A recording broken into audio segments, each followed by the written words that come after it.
He was Johnny Carson's legendary sidekick, the man who brought laughter into millions of homes. But what the cameras never showed was the dark spiral behind the fame. From war hero to Hollywood star, Ed McMahon's life looked golden until everything came crashing down. Bankrupt, betrayed, and battling for his health, he went from living in Beverly Hills to fighting just to survive. How did one of America's most recognizable TV icons lose it all? How you feel? You okay? It's all right as long as I don't move it too much one side or the other. It's tough having a hot dog. Ed McMahon is often remembered as the man who stood by Johnny Carson's side on The Tonight Show, but his life was much more than a role on late-night television. Long before he became a household name, McMahon had already built a foundation of hard work, resilience, and ambition. His early years were shaped by family influences, odd jobs, and military service, each of which played a role in preparing him for the demanding world of television and entertainment. Edward Leo Peter McMahon Jr. was born on March 6, 1923 in Detroit, Michigan. His father, Edward Leo Peter McMahon Sr., was a fundraiser and entertainer, while his mother, Eleanor Russell, provided the stability of a traditional family household. His parents' backgrounds gave him both discipline and creativity, qualities that would stay with him throughout his career. Though he was born in Detroit, much of his childhood was spent in Lowell, Massachusetts, where he lived with relatives that developed close family ties. One of the most influential figures in his upbringing was his Aunt Mary Brennan, whose home on Chelmsford Street became a central part of his young life. The family environment in Lowell offered him a sense of security and helped shape his character, giving him a strong sense of belonging and aspiration. Like many children of his time, McMahon was drawn to the idea of performing, but his early experiences in entertainment were not glamorous. As a teenager, he worked in roles that forced him to interact directly with the public and sharpen his ability to hold attention. At 15, he was already calling bingo games in Maine, where his clear, booming voice stood out. That job may have seemed simple at the time, but it introduced him to the art of connecting with an audience. He later spent time as a carnival barker in Mexico, Maine. For 3 years, he learned how to draw in crowds, hold their attention, and convince them to take part in games or buy tickets. The carnival setting was unpredictable, with people of all backgrounds passing through, and McMahon had to adapt quickly. Those years taught him lessons that would become invaluable later in his broadcasting career. His ability to project energy and engage with people, even under noisy or chaotic conditions, would eventually become one of his trademarks on television. By the time he reached young adulthood, McMahon also had to think about how to support his education. To cover his expenses, he worked on the Atlantic City boardwalk selling vegetable slicers. It was hardly glamorous work, but it required him to be persuasive, confident, and energetic in front of passing crowds. This job further honed his salesmanship and built his resilience. Each of these early roles built a set of skills that he would carry into broadcasting, even if he did not realize it at the time. McMahon's formal entry into broadcasting came when he landed a job at WLHA, a radio station in Lowell. It was there that he got his first real taste of the media industry. This step opened the door to a career path that would eventually lead him to television. His time at WLHA gave him hands-on experience, from working behind the microphone to understanding the pace of radio. The skills he gained there set the stage for his next opportunity when he moved to WCAU-TV in Philadelphia. WCAU was a larger platform and introduced him to a wider audience, helping him establish his presence in an industry that was just beginning to grow rapidly. Even while exploring broadcasting, McMahon had another ambition that was just as strong. He wanted to be a United States Marine Corps fighter pilot. Aviation fascinated him, and he dreamed of flying. However, the requirements of the time meant that anyone hoping to become a pilot had to complete at least 2 years of college before applying. Determined not to let this stand in his way, McMahon enrolled at Boston College in 1940. His studies there, although brief, gave him the foundation he needed to pursue his military ambitions. When the Second World War broke out after the attack on Pearl Harbor in 1941, many young men felt the pull of duty, and McMahon was no exception. He continued with his studies to meet the minimum education requirement, showing his commitment to both academics and service. After completing his college obligations, he entered flight training. His training took him to Dallas, where he learned the basics of aviation, and later to Pensacola, Florida, where he advanced to fighter training. In Pensacola, McMahon achieved something few could claim. carrier landing qualifications. This was a demanding part of naval aviation, requiring not just flying skill but also intense focus and calm under pressure. Earning his wings as a naval aviator was one of the great milestones of his early life. For the next 2 years, McMahon served as a Marine Corps flight instructor, training new aviators on the F-4U Corsair fighter planes. It was a role that combined his passion for flying with his natural ability to teach and motivate others.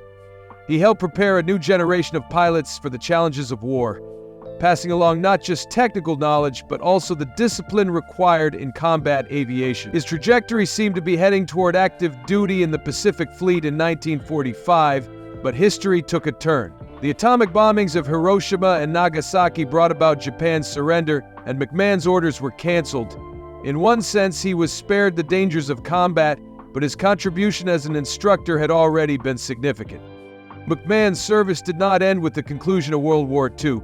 When the Korean War broke out in 1950, he was called back to active duty as a Marine Corps Reserve officer. This time he flew 85 combat missions, demonstrating courage and skill under difficult conditions.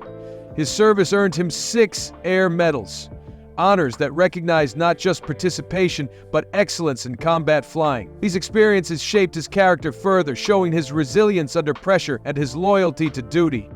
After the war, McMahon took advantage of the GI Bill to continue his education. He enrolled at the Catholic University of America in Washington, D.C., where he studied speech and drama. This might seem like a shift away from aviation, but it reflected another side of his personality. He had always been drawn to performance and communication, and now he had the opportunity to develop those talents formally.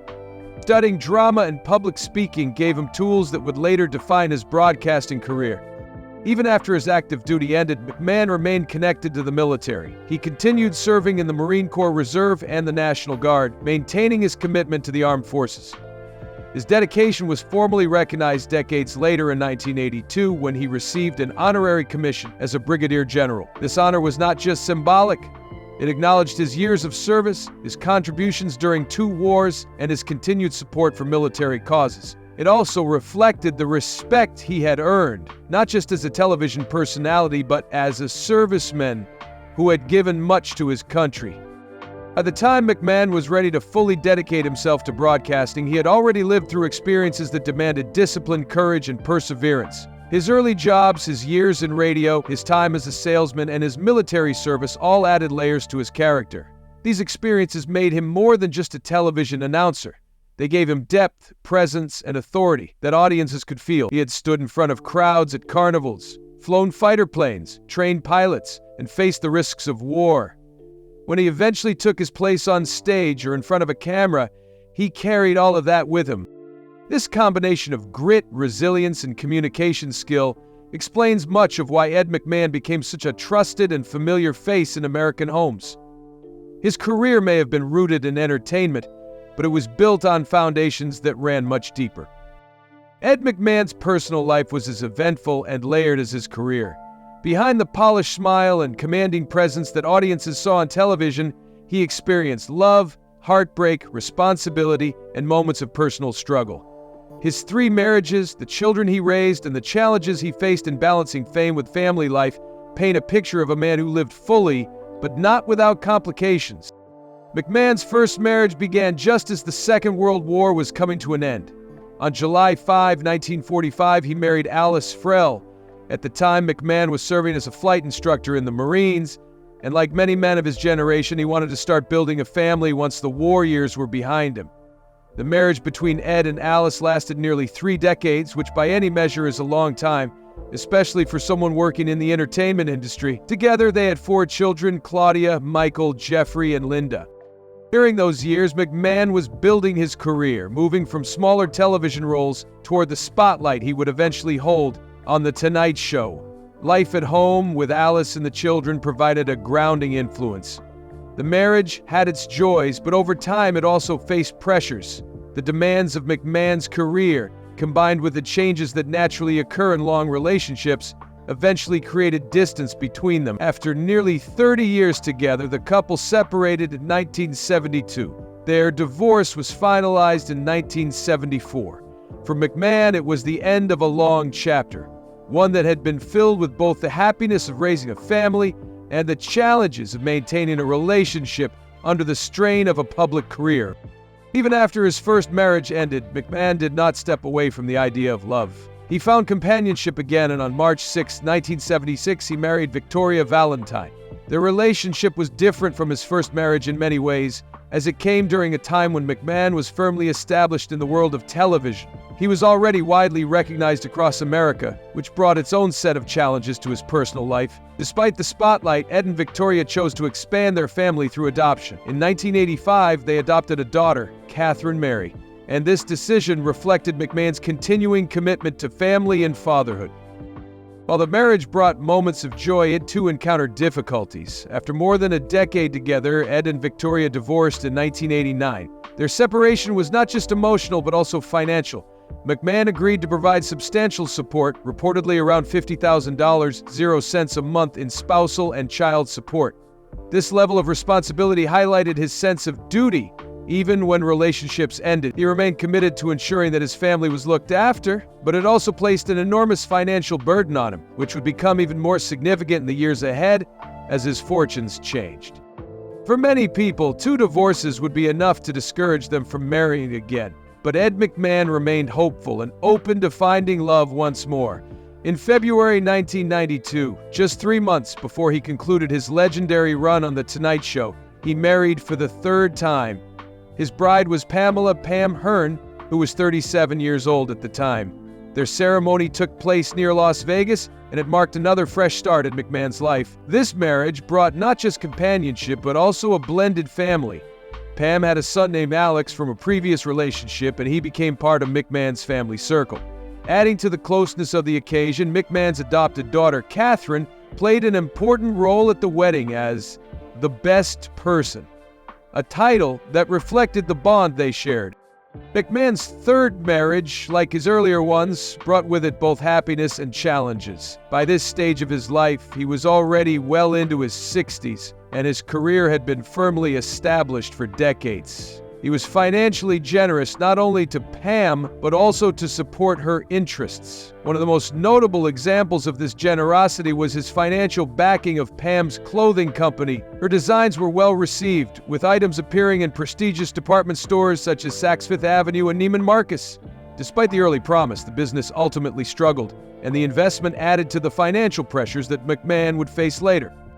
Looking at Ed McMahon's personal life across these 3 marriages, what stands out is not just the fact that he married multiple times, but the consistent way in which he took responsibility for his family. His first marriage produced 4 children, whom he raised through the most formative years of his career. His second marriage brought him to adoption, opening his heart to Catherine as though she were his own by birth. His third marriage, later in life, reflected his willingness to embrace a blended family, welcoming Pam's son, Alex. Each relationship, despite its eventual outcome, showed McMahon's commitment to the people closest to him. What is also striking is the financial weight that these relationships placed on him. Supporting multiple families is challenging for anyone, and for McMahon it was compounded by the expectation that his wealth, earned through decades of television work, would always be there to provide. For years he managed to maintain this balance, but as time went on and financial troubles mounted, the burden became more visible. Observers who later commented on his money problems often pointed to his divorces and support payments as significant factors. Still, beyond the numbers and obligations, McMahon's personal life reveals his very human side. Despite being a celebrity, he faced the same challenges that countless others do: relationships that begin with hope, children who need support, and marriages that sometimes don't last. Unlike many public figures, he did not shy away from his responsibilities when relationships ended. His willingness to provide financially and remain connected to his children speaks to his sense of loyalty and duty, qualities that reflected his military background and personal values. For all the glamour associated with his public image, McMahon's personal life was a mixture of joy and hardship. He experienced the happiness of building families, the pain of separation, and the weight of financial obligations that lingered long after marriages ended. Through it all, he continued to move forward, marrying again even when others might have given up on the idea of long-term companionship. In many ways, McMahon's story of love and family is one of resilience. His marriages show that he was not afraid to commit, even after setbacks, and that he valued companionship and family deeply. While his personal life may not have been smooth, it mirrored the lives of many ordinary people who experience love, heartbreak, and responsibility in cycles throughout their lives. By the time he entered his later years, McMahon's personal experiences had left him with a large and diverse family. His children from his first marriage, his adopted daughter from his second, and his blended family from his third marriage created a wide circle of loved ones. Although the relationships between the adults did not always last, the bonds with his children and stepchildren remain an important part of his life. For those who knew Ed McMahon only through the lens of television, his personal life adds another dimension. It shows a man who was more than just a sidekick on a late-night show. He was a husband, a father, and a man who kept trying even when life presented him with challenges. His experiences of love, marriage, and family responsibilities give us a fuller picture of who he was. Not just a celebrity, but a person navigating the same ups and downs that so many others face. Ed McMahon's career in the entertainment industry stretched far beyond his role as Johnny Carson's trusted announcer on The Tonight Show. While that position gave him national recognition and cemented his place in television history, McMahon built an impressive portfolio of work across different formats. At the same time, his personal generosity and willingness to support others often placed him under enormous financial strain, eventually leading to a series of difficulties that overshadowed his later years.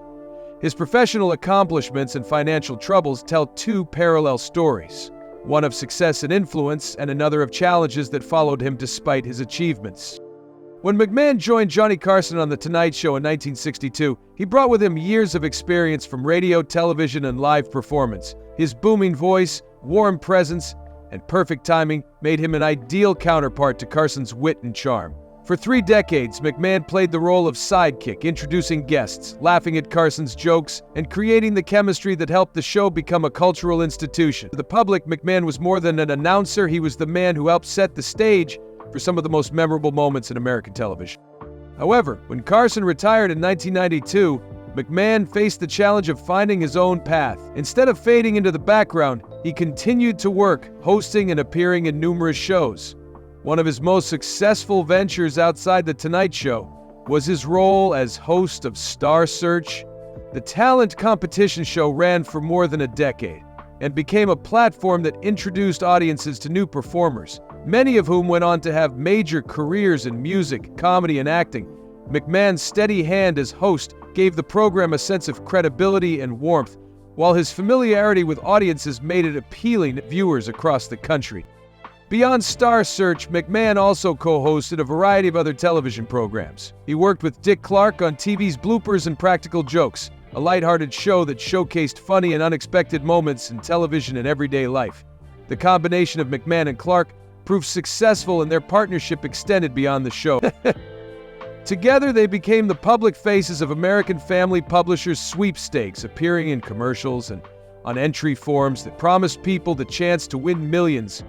This campaign made McMahon a familiar face not just in late-night entertainment, but also in living rooms across America through advertising. McMahon was also deeply involved in charitable television events. For years, he co-hosted the Jerry Lewis Muscular Dystrophy Association Telethon, an annual event held over Labor Day weekend. The telethon raised money for muscular dystrophy research and provided McMahon with an opportunity to use his platform for a cause beyond entertainment. His participation demonstrated that he was not only a television personality, but also someone committed to contributing to larger social efforts. Advertising was another area where McMahon maintained his presence. His long association with Budweiser, appearing in advertisements that promoted the brand, kept him in the public eye and reinforced his image as a friendly, approachable figure. These ads built on his established reputation from The Tonight Show and Star Search, making him one of the most recognizable faces of his era. In addition to hosting and advertising, McMahon made appearances in film and scripted television. In 1977, he took supporting roles in movies, one of the most notable being Fun with Dick and Jane. 20 years later, he stepped into a regular role on the WB sitcom The Tom Show, starring alongside Tom Arnold. These appearances allowed him to show another side of his personality and expand his career beyond hosting. McMahon also turned to writing. In 1998, he published his autobiography For Laughing Out Loud, My Life in Good Times. The book gave readers a behind-the-scenes look at his career, his experiences on The Tonight Show, and his partnership with Johnny Carson. It included anecdotes, reflections, and stories that highlighted his humor and his role in shaping one of television's most successful programs. Despite all these accomplishments, McMahon's financial life did not reflect the same level of stability as his career. Over time, a combination of circumstances left him struggling with debts and obligations that far outweighed his income.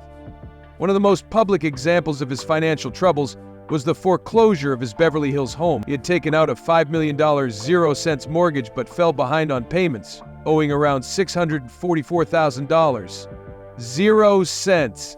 This shortfall highlighted how even celebrities with long careers could face difficulties when expenses exceeded income. His financial strain was not limited to mortgages. American Express obtained a judgment against him for nearly $750,000 0 cents in unpaid bills, adding to the growing list of debts. Another company, Hicks Inc., claimed that McMahon owed $51,000 0 cents on a loan. These obligations built up, creating a financial situation that was difficult to manage. Observers have often debated how someone with such a long and successful career could end up in such difficulties. One explanation lies in McMahon's health. In his later years, he suffered from illnesses and physical injuries that limited his ability to work. This reduced earning capacity came at the same time as his debts were increasing, making it harder for him to stay financially secure.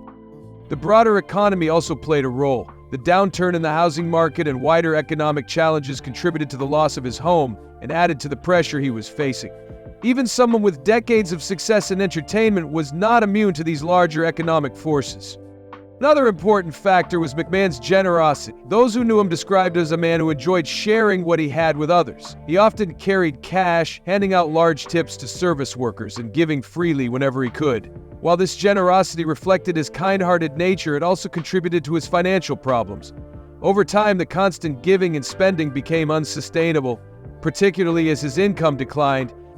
David Fisher, who worked with McMahon on his autobiography and another book about television, recalled that McMahon's generosity often went to his own detriment.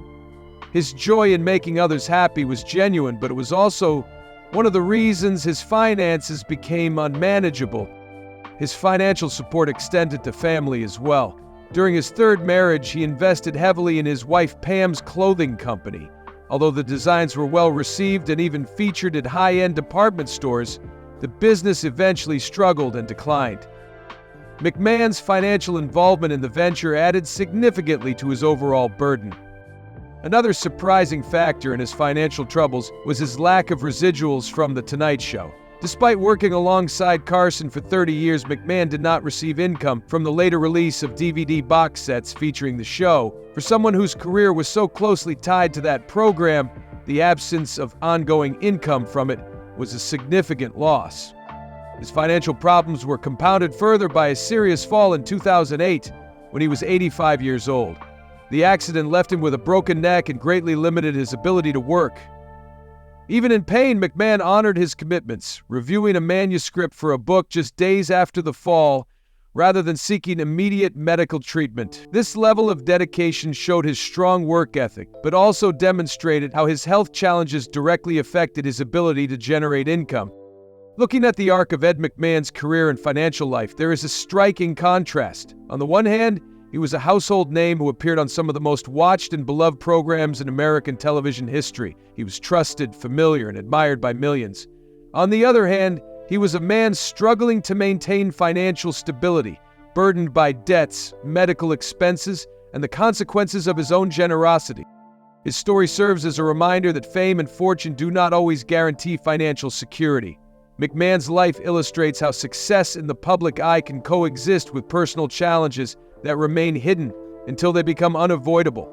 His professional accomplishments remain impressive, but his financial difficulties show a different, more vulnerable side of a man who gave much to others, often more than he could afford. In his later years, Ed McMahon's life was defined by a mixture of resilience, declining health, financial hardship, and a continued presence in American culture. Even as his physical condition worsened and his financial troubles grew, he remained a figure that people recognized and respected. His final years reflect both the vulnerability of aging and the lasting impact of a man who had spent his life in the public eye. By the mid-2000s, McMahon was in his 80s, an age when health issues naturally begin to take a toll. He faced a series of illnesses and injuries that gradually limited his mobility and strength. One of the most significant setbacks came in March 2007, when he suffered a fall at his Beverly Hills home. At first, the injury did not seem severe, and McMahon attempted to continue his work commitments. In fact, just 2 days after the accident, he reviewed the manuscript for his upcoming book, refusing to let the pain stop him. However, medical examinations later revealed that the fall had fractured his neck. This injury required an extended period of recovery and left him in a weakened state, further restricting his ability to earn income at a time when his financial troubles were already mounting. McMahon's health problems did not end with the broken neck. In the years that followed, he faced multiple serious conditions. He developed systemic bone cancer, which spread through his body and weakened his immune system. He was also diagnosed with other long-term illnesses, including a recurrence of pneumonia, which repeatedly sent him to the hospital. Each of these conditions compounded the other, making recovery increasingly difficult and forcing him to rely on medical care and support. Despite his health struggles, McMahon remained visible in popular culture. He continued to make appearances in television commercials, guest spots, and interviews. His willingness to stay active in entertainment even as he aged spoke to his lifelong commitment to the industry. In 2008, for example, he appeared in a commercial for a loan company, which received mixed public reactions, given his well-known financial struggles. To some viewers, it highlighted the harsh reality that even a famous television personality could face economic hardship. To others, it was seen as a reminder of McMahon's work ethic and his determination to keep providing for himself and his family. Financial troubles continued to weigh heavily on him in these years. The foreclosure of his Beverly Hills home was widely reported, turning McMahon into a symbol of how the housing crisis and personal financial issues could affect even the most recognizable celebrities. For many Americans going through similar experiences, his story struck a chord. It showed that financial insecurity was not limited to ordinary households, but could reach those who had once lived in wealth and comfort. Throughout this period, McMahon also relied on the support of his family. His third wife, Pam, and his children remained close to him, providing care and companionship as his health declined. Friends and colleagues also expressed concern for his well-being. The public, too, often rallied around him, remembering not only the man who had introduced Johnny Carson night after night, but also the entertainer who had hosted shows, raised money for charity, and given joy to millions. As his health worsened in 2009, McMahon faced repeated hospitalizations. In February of that year, he was admitted to a Los Angeles hospital with pneumonia and other complications. His condition was serious, and reports at the time described him as being in critical care. Despite his declining health, McMahon's resilience and the determination he had shown throughout his life were still evident. But he had faced wars, a demanding entertainment career, financial setbacks, and now the battle of aging, yet he continued to fight. On June 23, 2009, Ed McMahon passed away at Ronald Reagan UCLA Medical Center in Los Angeles. He was 86 years old. The official cause of death was complications from bone cancer and pneumonia, with his overall poor health contributing to his decline. His passing marked the end of an era for many viewers who had grown up watching him on The Tonight Show, Star Search, and countless other appearances. News of his death spread quickly, and tributes poured in from across the entertainment industry. Colleagues, friends, and fans remembered him not only as Johnny Carson's sidekick, but as a television figure in his own right. He was praised for his professionalism, his booming laugh, his generosity, and his ability to connect with audiences. Many reflected on the fact that his voice had been part of their nightly routines for decades, welcoming them into a world of laughter and entertainment. McMahon's funeral and memorial services brought together family, friends, and members of the entertainment community.